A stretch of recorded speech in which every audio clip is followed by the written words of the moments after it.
हम थे तो हमारे ज़माने में हम तो ये सब कुछ कर लेते थे, हमें तो कोई प्रॉब्लम नहीं होती थी, हम तो ये काम भी कर लेते थे, हम वो काम भी कर लेते थे, हम सारा काम कर लेते थे, हमें तो कोई इशू नहीं होता था। क्या ये बातें आपको भी अपने ससुराल में सुनने को मिलती हैं? मतलब कि आपके इन-लॉज़ या फिर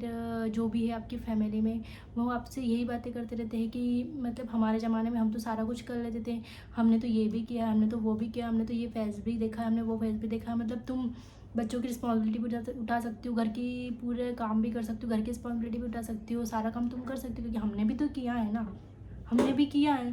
तो तुम भी कर सकती हो। देखो तुम में और उनमें काफ़ी फ़र्क है, बहुत ज़्यादा एज डिफरेंस है। उन्होंने वो तुमने शुरू से किया है, तुमने स्टार्टिंग से किया तो तुम कर सकते हो, लेकिन उन्होंने कभी नहीं किया अपनी लाइफ में।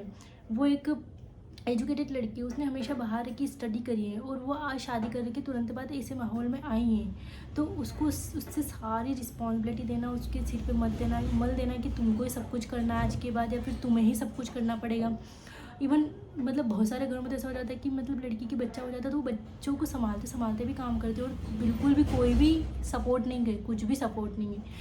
कोई कोई भी सपोर्ट नहीं करता है, सारा काम उसी के ऊपर है, उसको बच्चा भी संभालना है प्लस घर का काम भी करना है, सारा काम उसके ऊपर होता है। ऐसी बहुत सारी फैमिलीज़ है, अभी भी एग्जिस्ट करती है और बहुत ही कम लोग होंगे, बहुत ही कम फैमिलीज़ होगी जो अपने मतलब बहुओं को समझती है, उनको हेल्प करती है, इवन उनसे बोलती है बेटा तुम बैठ जाओ मैं कर लूँगी, तुम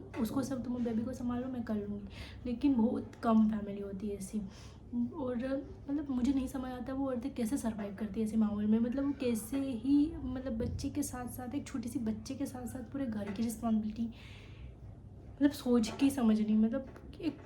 हम छोटे बच्चे को भी संभाल रहे हैं, उसका हर एक चीज़, क्योंकि छोटे बच्चे को संभालने में मुझे लगता है ना कि पूरा दिन भर ऐसे निकल जाता है, हमें पता ही नहीं चलता है। उसके साथ साथ अगर घर का भी पूरा काम आपके ऊपर हो तो ये बहुत बड़ी चीज़ है, मतलब मुझे नहीं लगता कि कोई नॉर्मल इंसान कर पाता और वो धन्य है लेडीज़। और इसके बाद भी वो लड़की मतलब सबको खुश करने में लगी हुई, वो अभी भी करने में लगी हुई है काम, उसका बच्चा है वो अपने बच्चे को छोड़ देती है यार, देखना कभी कभी, और उन लोगों को खुश करने के चक्कर में, उनकी रिस्पॉन्सिबिलिटी के चक्कर में अपना सारा टाइम दे देती है और उस बच्चे की केयर करना भूल जाती है और अपना जितना भी फ्रस्ट्रेशन सारी चीज़ें उस बच्चे के ऊपर निकालती है। थोड़ा सा चिड़चिड़ करेगा तो उसको मारना वगैरह तो उस बच्चे के ऊपर, उस मासूम से जान की क्या गलती, उसको तो आपको पूरा टाइम, या तो फिर आपको